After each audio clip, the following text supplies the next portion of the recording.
Welcome to the Learning Pines YouTube. We hope this video helps. You start by getting the sound into a file you control.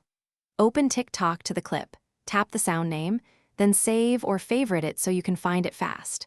Make sure TikTok and your browser have storage permission.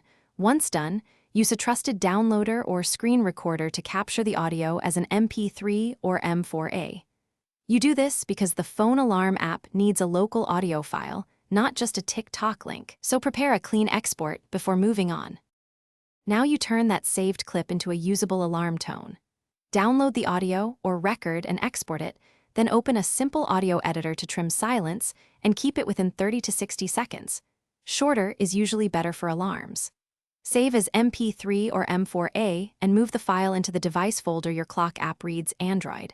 Internal storage /alarms or ringtones. iPhone. Import via iTunes or GarageBand. Once placed correctly, finish by creating the alarm itself. Open your clock app, add a new alarm, pick the time, and under Sound or Ringtone select the audio file you imported. Make sure volume and Do Not Disturb settings allow alarms to play.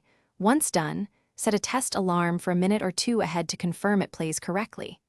If the sound is missing, make sure the file sits in the correct folder and is in MP3/M4A format. Re-import or restart your phone if the clock app won't see it. Thanks for watching. Consider subscribing if we helped you.